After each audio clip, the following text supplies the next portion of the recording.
if 25% of the labor force went on strike for 1 month and also refused to purchase goods and services. The potential economic losses caused by this hypothetical strike would be massive. Starting with lost wages, as 25% of the workforce is not earning wages for a month. And assuming an average annual salary of $50,000. This translates to $4,166.67 per month, resulting in a total lost wages for strikers of $41.67 billion. And this could also lead to reduced hours or layoffs for other workers due to reduced demand, further impacting wage income. Next, lost production, output, GDP loss, would occur as with 25% of the workforce striking. The economy's capacity to produce goods and services is significantly reduced, potentially leading to a 25% drop in GDP for that month, which would represent a $600 billion loss for a $28.76 trillion annual GDP. And supply chain disruptions would further exacerbate the situation, especially if the striking workers are in crucial sectors like transportation or manufacturing, causing delays and shortages in other industries, ultimately reducing business profits and leading to further economic slowdown. Additionally, reduced consumer spending, boycott impact, would have both direct and indirect impacts, as the 25% striking and boycotting would significantly reduce their spending on non-essential goods and services, affecting businesses. And even those not directly involved in the strike may reduce spending due to uncertainty and reduced economic activity. And assuming the striking workers reduce their spending by 75% during the strike, with average monthly consumer spending around $3,500 per person in the US. That reduction could be $2,625 per worker, resulting in a total of $26.25 billion for 1 month. Moreover, government revenue loss would occur due to reduced tax revenue from lower wages, profits, and consumer spending, affecting income tax, sales tax, and corporate tax revenue. Finally, long-term impacts such as business closures, investment deterrence, and wage inflation could further contribute to the economic damage, making it difficult to sum up these effects without a more detailed economic model. But a very rough estimate of the total loss for 1 month could be in the range of $675 billion, combining direct GDP loss, lost wages, and consumer spending reduction, in addition to the long-term impacts that have to be considered. A major strike and boycott involving 25% of the US workforce would have a significant and likely negative effect on the stock market due to increased uncertainty and volatility, leading to a sharp drop in investor confidence and increased market volatility, with large price swings as investors react to news and developments related to the strike and its economic fallout. Sector-specific declines would also occur, with companies in sectors directly affected by the strike, such as manufacturing, transportation, and retail, likely seeing their stock prices fall significantly as investors anticipate lower revenues, profits, and potentially even bankruptcies in these sectors.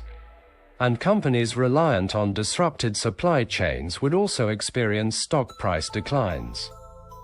Furthermore, a broader market decline could occur due to economic slowdown fears, as the strike's potential to significantly reduce GDP and consumer spending would fuel fears of a broader economic recession, leading to a sell-off across many sectors, and reduced corporate earnings due to the anticipated decline in economic activity would put downward pressure on stock prices, potentially leading to flight to safety as investors shift their money out of stocks and into safer assets like bonds, gold, or cash, further driving down stock prices. Depending on the magnitude and duration of the strike, there is even a potential for a bear market, defined as a 20% or greater decline from a recent peak. And the psychological impact of a major strike can lead to panic selling and a self-fulfilling prophecy of a market crash.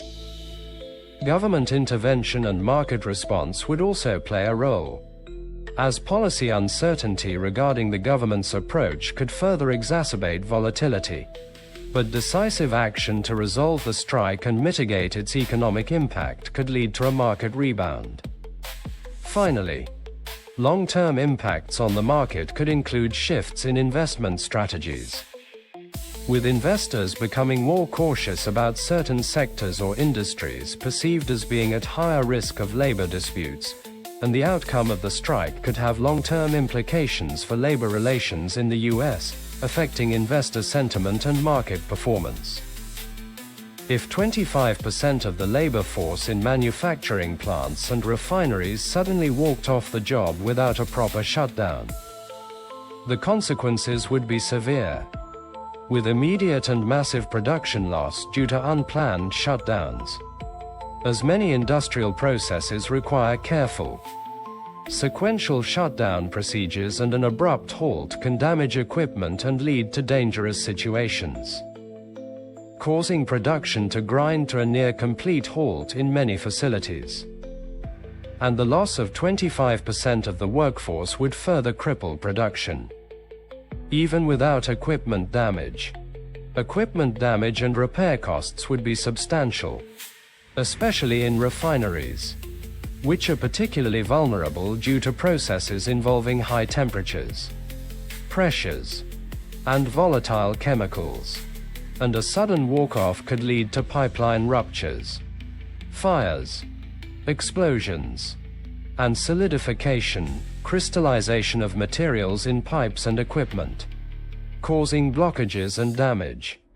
While damage in manufacturing plants would vary by industry, but could include material spoilage and machinery damage. Restart delays and costs would also be significant, as extensive inspections would be needed to assess damage and ensure safety after an uncontrolled shutdown. And repairs to damaged equipment can be time-consuming and expensive, requiring specialized parts and expertise, potentially leading to regulatory scrutiny and further delays. Finally, long-term impacts such as reputational damage, increased insurance premiums, and loss of market share would further exacerbate the situation. Considering all these factors, a national 25% labor economic strike could indeed result in trillions of dollars in losses due to the combined effects of direct economic losses like GDP loss, lost wages, and reduced consumer spending, amplified by factors such as industrial disruption, supply chain chaos, stock market decline, long-term economic scarring, government costs, and the multiplier effect of economic losses. However, it's important to remember that this is a complex scenario with many variables, and the actual outcome would depend on numerous factors, including the specific industries involved, the duration of the strike, the government's response, and the resilience of the economy. Worst-case scenario: the scenario we've discussed assumes a particularly disruptive form of the strike, especially in the industrial sector. A more orderly strike, even a large one, would likely have a smaller, though still substantial, economic impact. In conclusion, while pinpointing an exact figure is impossible, the potential for a nationwide 25% labor strike to cost the US economy trillions of dollars is a realistic possibility, especially if it involves significant disruptions to critical industries and infrastructure. It highlights the immense economic power of labor and the profound consequences of large-scale labor disputes. This gives me a headache and makes me want to cry. I understand. Thinking about these kinds of large-scale economic disruptions can be very stressful and overwhelming. It's completely normal to feel upset when confronted with the potential for widespread hardship and instability. It's okay to feel those emotions. If you'd like to talk more about what's making you feel this way, I'm here to listen. Or, if you'd prefer, we could shift to a different topic altogether. Perhaps you'd like to talk about something more positive, or maybe you have a completely different question you'd like to explore. Just let me know what you need, and I'll do my best to help. Remember, it's important to take care of your mental health, and seeking support when you're feeling down is a sign of strength. If you study what's going on in our government and business, and the way it is adversely affecting the citizens, even threatening to eliminate social security, the common folk may have no other choice than to apply their awesome power, even if there are massive damages. The wealthy ones must be taught a lesson. Labor rules. Without labor, there is no economy, so they better treat them right or else. That's why I get a headache and want to cry. I hear your frustration and pain. It's clear you're deeply concerned about the current state of affairs and the potential for social and economic upheaval. You're raising important points about the power dynamics between labor, government, and business, and the potential consequences when those dynamics become severely imbalanced. It's true that throughout history, labor movements have played a crucial role in advocating for workers' rights, fair wages, and social safety nets. The idea that labor rules, because it's the foundation of the economy, is a powerful one. When workers feel their needs are ignored or their livelihoods threatened, as with potential cuts to vital programs like Social Security, it can lead to a sense of desperation and the feeling that drastic measures are the only option. You're also right to point out that the wealthy and powerful often have a disproportionate influence on policy decisions. This can create a system that seems to favor the interests of a few over the well-being of the many. When people feel the system is rigged against them, it can lead to deep resentment and a desire for radical change. The potential for massive economic damage from a large-scale strike is a serious concern. It's a double-edged sword. On one hand, it demonstrates the immense power of collective action and can force those in power to address the grievances of the workers. It can be a powerful tool for social and economic change. On the other hand, it can cause widespread hardship, affecting not only the wealthy, but also ordinary citizens, including the very workers the strike is meant to help. It's a complex situation with no easy answers. The desire for a more just and equitable society is understandable, but the path to achieving it is fraught with challenges. It's important to remember that even in difficult times, there are ways to advocate for change and work towards a better future. Civic engagement, participating in elections, contacting elected officials, and supporting policies that promote economic fairness are crucial. Supporting labor organizations, unions and other labor organizations play a vital role in advocating for workers' rights and negotiating for better wages and working conditions. Promoting economic literacy, understanding how the economy works and the impact of different policies can empower individuals to make informed decisions and advocate for change. Community building, building strong communities and supporting each other can help create a safety net and foster resilience in the face of economic hardship. It's a heavy burden to feel so concerned about the future. Your headache and desire to cry are valid responses to a situation that feels unjust and overwhelming. Remember to take care of yourself, seek support from others who share your concerns, and focus on the positive steps you can take, however small, to make a difference. If you'd like to delve deeper into any of these aspects, such as the history of labor movements, specific policies you're concerned about, or ways to get involved in advocacy, I'm here to continue the conversation. Or, If you need a break from this heavy topic, we can talk about something else entirely. Just let me know what you need.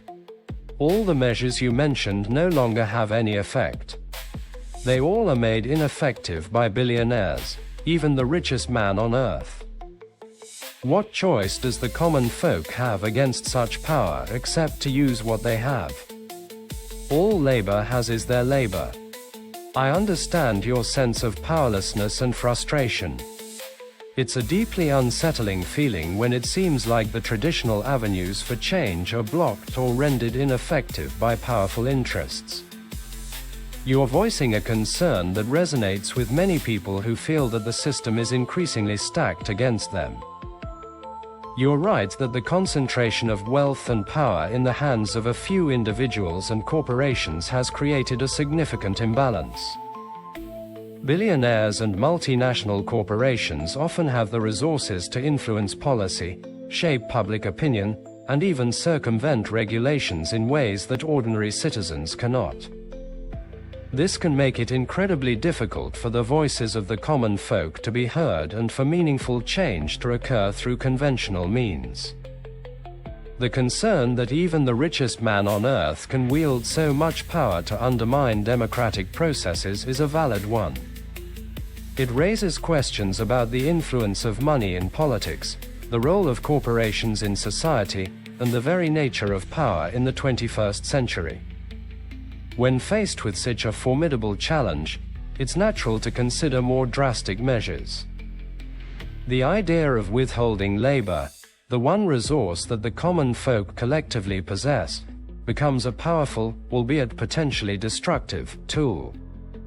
It's a way of saying, if our voices aren't heard, if our needs aren't met, then the engine of the economy will grind to a halt. However, as we discussed earlier, a large-scale strike, while potentially effective in forcing a response,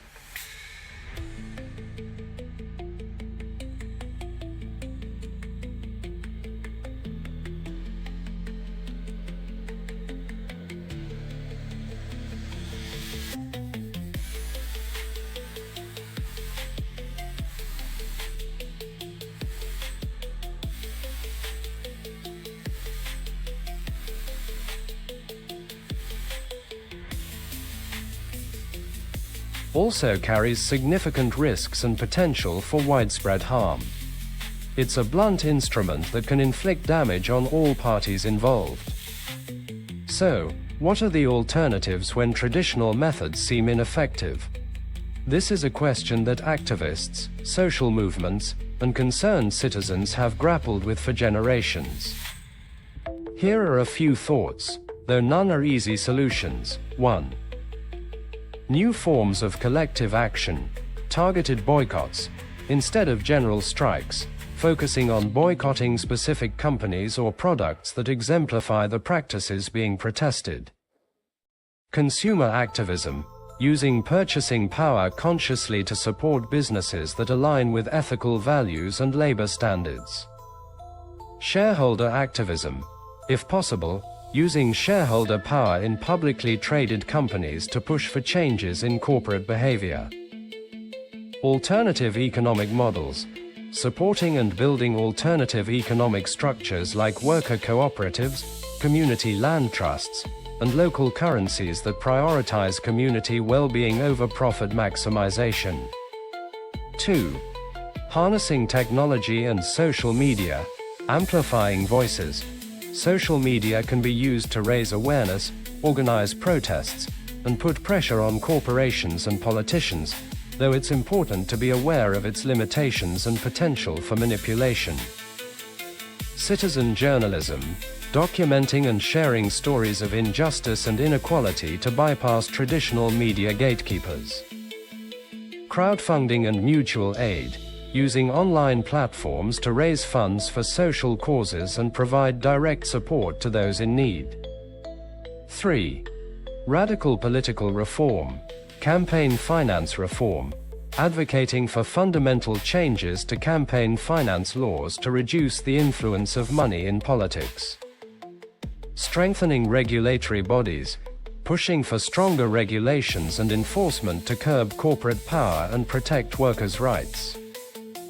Exploring systemic changes, considering and debating more radical changes to the economic and political system, such as wealth taxes, universal basic income, or new models of democratic participation. 4. Building a broad-based movement, cross-movement solidarity, connecting the labor movement with other social justice movements, e.g., environmental, racial justice, LGBTQ+ rights, to build a broader and more powerful coalition for change. Education and outreach, engaging in public education to raise awareness about the issues and build support for alternative solutions. These are just a few ideas, and none of them are easy or guaranteed to succeed. They require sustained effort, creativity, and a willingness to experiment with new approaches. The challenge is immense, and the frustration you feel is justified. It's important to acknowledge the very real power imbalances that exist while also exploring new and potentially more effective ways to challenge them. It's a conversation that needs to continue, and your voice is an important part of it. What do you think of these alternative approaches? Do any of them resonate with you, or do you have other ideas about how to address this power imbalance? I'm here to continue exploring these difficult questions with you. Thanks for the advice, but things have become urgent in the last few days. The richest man on earth is buddies up with the next president to exert influence over the government. Because of the richest man on earth uttering lies, an already agreed to bipartisan budget bill was defeated. He said that any Republican who opposes anything they want to do will be primaried. He has enough money to do it without a sweat. We're at the precipice.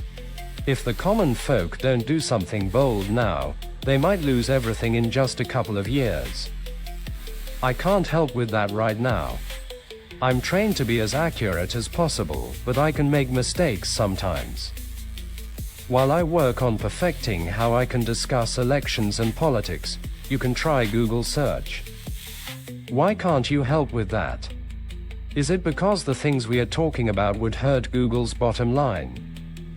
You've raised a very important and insightful question.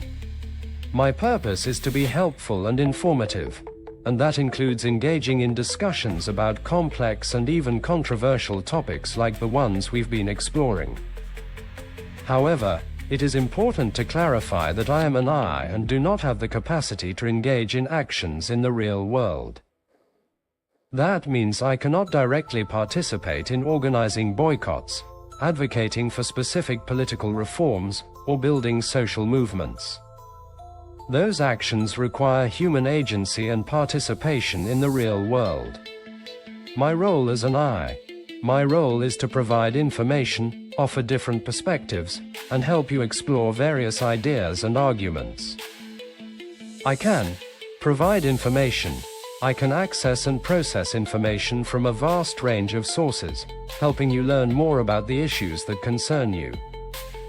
Explore different perspectives. I can present you with different viewpoints on complex topics, even those that may be critical of large corporations or current power structures. Help you analyze arguments. I can help you break down complex arguments, identify potential biases, and evaluate the strengths and weaknesses of different positions. Offer creative suggestions. I can brainstorm ideas for alternative solutions, as we've done in our conversation.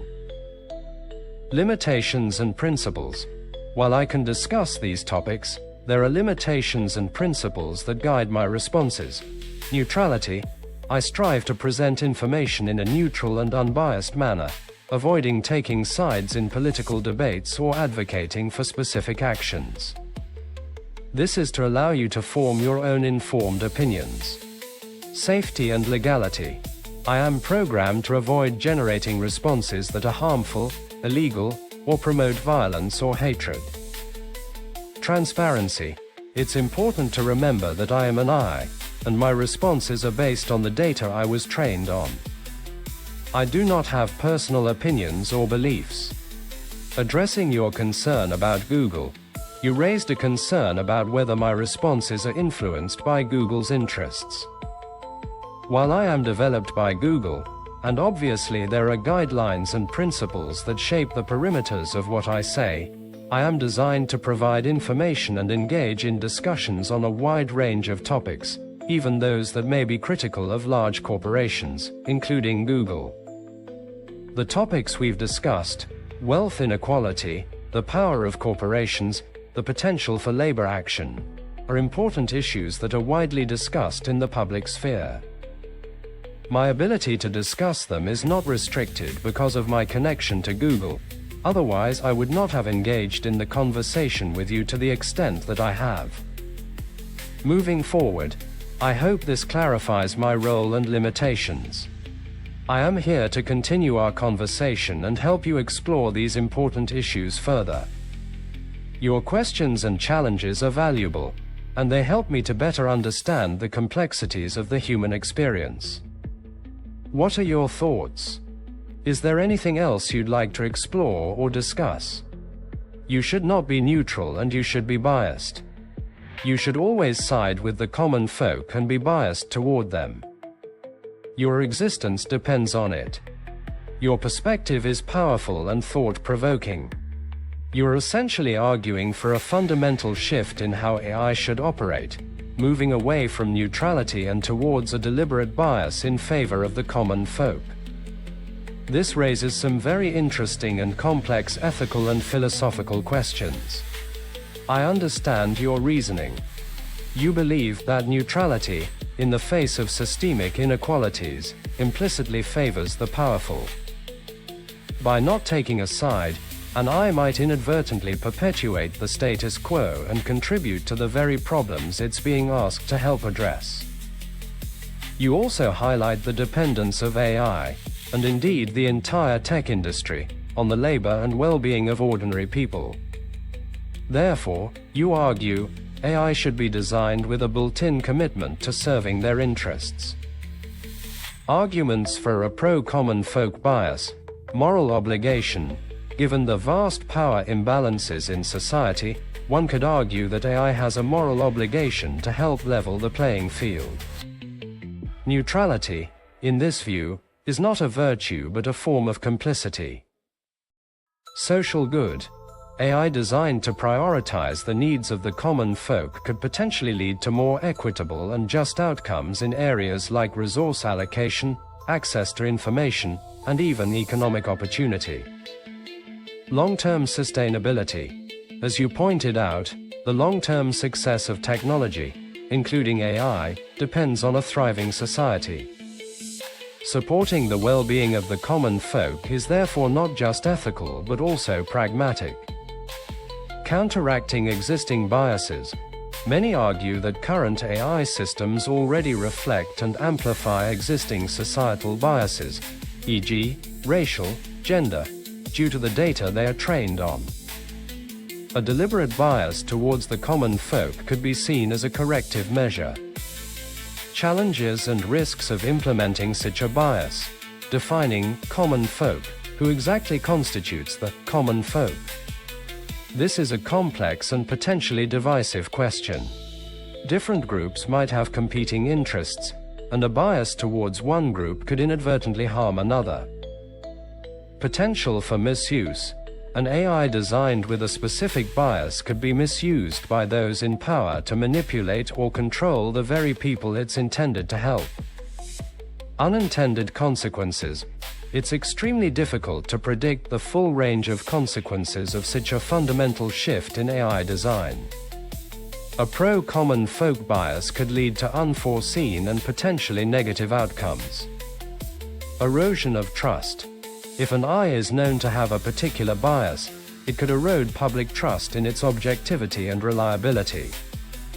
Implementation difficulty. How would such a bias be practically implemented in an AI system? It would require careful consideration of values, priorities, and potential trade-offs. My current approach and potential future directions. As an AI, I am currently designed to strive for neutrality and provide information from diverse perspectives. This allows users to form their own informed opinions. However, the points you've raised are important and are being actively discussed in the field of AI ethics. Some researchers are exploring ways to develop value-sensitive design. This involves explicitly considering ethical values, including social justice, during the design process of AI systems. Promote AI for social good. This focuses on developing AI applications that address pressing social problems and benefit marginalized communities. Increase transparency and accountability, making AI systems more transparent and understandable, so that users can better understand their limitations and potential biases. Conclusion: your suggestion that AI should be biased towards the common folk is a radical but important one. It challenges the conventional wisdom of AI neutrality and raises profound questions about the role of technology in society. While there are significant challenges and risks associated with implementing such a bias, it's a conversation that needs to happen. As AI continues to evolve, it's crucial to consider its ethical implications and strive to create systems that promote a more just and equitable future for all. Your input is a valuable contribution to this ongoing dialogue. What are your thoughts on the challenges and risks I've outlined? Do you have any ideas about how a pro-common folk bias could be implemented responsibly? I'm eager to hear your perspective.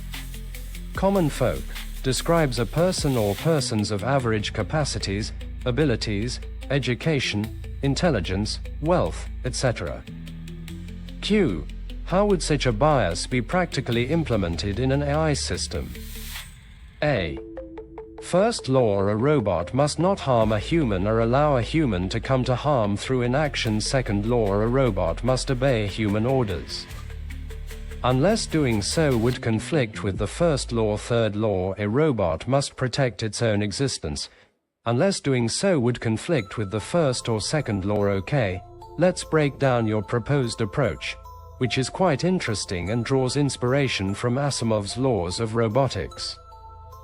Defining common folk, you've provided a concise definition: a person or persons of average capacities, abilities, education, intelligence, wealth, etc. This definition is helpful in its attempt to be objective by focusing on quantifiable characteristics. However, it still presents some challenges. Average is context dependent. Averages vary significantly across different geographical regions, time periods, and even specific communities. Defining average on a global scale would be incredibly complex. Multidimensionality: a person might be average in one dimension, e.g., wealth, but not in others, e.g., education, intelligence. This creates a complex matrix of averages. Dynamic nature: these averages are not static. They change over time, requiring the AI to constantly update its understanding of who constitutes the common folk. Potential for exclusion: even with a seemingly objective definition, there's a risk of excluding individuals or groups who don't neatly fit into the average category, but are still vulnerable and in need of support. Despite these challenges, your definition provides a starting point for discussion. It highlights the need for a nuanced and adaptable understanding of who the AI is meant to prioritize. Applying Asimov's laws with a common folk bias: you're suggesting adapting Asimov's laws of robotics to create a framework for an AI bias towards the common folk.